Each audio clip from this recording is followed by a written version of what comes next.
ಇವತ್ತು 8ನೇ ತರಗತಿಯ ವಿದ್ಯಾರ್ಥಿಗಳು ಜನವರಿ 22, 2023ರಂದು NMMS ಪರೀಕ್ಷೆಯನ್ನು ಬರೆದಿದ್ರು. ಆ NMMS ಪರೀಕ್ಷೆಯ ಅಂಕಗಳನ್ನು ಇವತ್ತು DSCRT ಅವರು ಪ್ರಕಟವನ್ನು ಮಾಡಿದ್ದಾರೆ. ಸೊ ಯಾವುದಾದ್ರೂ ಒಂದು ಸರ್ಚ್ ಇಂಜಿನ್ ಮೂಲಕ ತಾವು ಸ್ಕೂಲ್ ಎಜುಕೇಷನ್ ಅನ್ನೋದನ್ನು ಪ್ರವೇಶ ಹೊಂದಿ ಇಲ್ಲಿ ಸ್ಕೂಲ್ ಎಜುಕೇಷನ್ ಕರ್ನಾಟಕ ಮೊದಲಿಗೆ ಬರ್ತದೆ. ಅದಾದ ನಂತರ ಇಲ್ಲಿ DSCRT ಅಂತ ಕಾಣ್ತದೆ. ಸೊ DSCRTಗೆ ಹೋಗಿ, ಸೊ DSCRTಗೆ ಹೋದ ನಂತರ ಈ ಪೇಜ್ ಇಲ್ಲಿ ಓಪನ್ ಆಯಿತು. ಇಲ್ಲೇ ಏನು ಮಾಡಿದ್ದಾರೆ, ಮೇಲೇನೆ ಕೂಡ ಬ್ಲಿಂಕ್ ಆಗ್ತಾ ಇದೆ. ದಿನಾಂಕ 22/1/2023ರಂದು ನಡೆದ 22-23ನೇ ಸಾಲಿನ NMMS ಪರೀಕ್ಷೆಯ ಜಿಲ್ಲಾವಾರು ಅಂಕಪಟ್ಟಿ ಅಂತ ಇದೆ.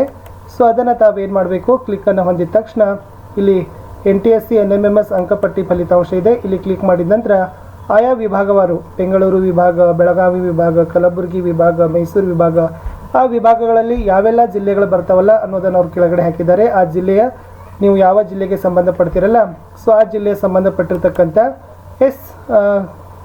ಲಿಂಕ್ ಮೇಲೆ ನಾವು ತಾವುಗಳು ಕ್ಲಿಕ್ಕನ್ನು ಹೊಂದಿದರೆ ತಾವುಗಳು ಏನು ಮಾಡ್ತಿರಪ್ಪ ಅಂದರೆ ಎಷ್ಟು ವಿದ್ಯಾರ್ಥಿಗಳು ಬರೆದಿದ್ದಾರಲ್ಲ ಅವರೆಲ್ಲರ ಒಂದು ಅಂಕಗಳನ್ನು ಕೊಟ್ಟಿದ್ದಾರೆ. ಸೊ ಇದಿರೋದು NMMS ಪರೀಕ್ಷೆಯಲ್ಲಿ ಪಡೆದಿರ್ತಕ್ಕಂಥ ಮಾರ್ಕ್ ಲಿಸ್ಟ್ ಇದೆ, ಅಂಕಪಟ್ಟಿ ಇದೆ.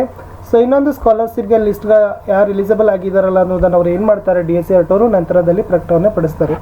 ಸೊ ಯಾರೆಲ್ಲ ಹುಡುಗರು 8th ಎಕ್ಸಾಮ್ ಬರೆದಿದ್ದ ರಿಸಲ್ಟ್ಗೆ ವೆಯ್ಟ್ ಮಾಡ್ತಿದ್ರಲ್ಲ, ಸೊ ನಿಮಗೆ ಒಂದು ನಿಮ್ಮ ಟೈಮ್ ಬಂದೇ ಬಿಡ್ತು. ಸೊ ಇದರ ಮೇಲೆ ತಾವು ಕನ್ಫರ್ಮ್ ಮಾಡ್ಬೋದು ನೀವು ಎಷ್ಟು ಮಾರ್ಕ್ಸ್ಗಳನ್ನು ಗಳಿಸಿದ್ದೀರಂತ. ಬಟ್ ಕಟ್-ಆಫ್ ಎಷ್ಟಾಗ್ತದೆ, ಯಾರೆಲ್ಲ ಸೆಲೆಕ್ಟ್ ಆಗಿದ್ದಾರೆ ಸ್ಕಾಲರ್ಶಿಪ್ ಅನ್ನೋದನ್ನು, ಸೊ ಮೆರಿಟ್ ಲಿಸ್ಟನ್ನು DSCRT ಅವರು ಸೊ ತದನಂತರದಲ್ಲಿ ಅದನ್ನು ಬಿಡ್ತಾರೆ.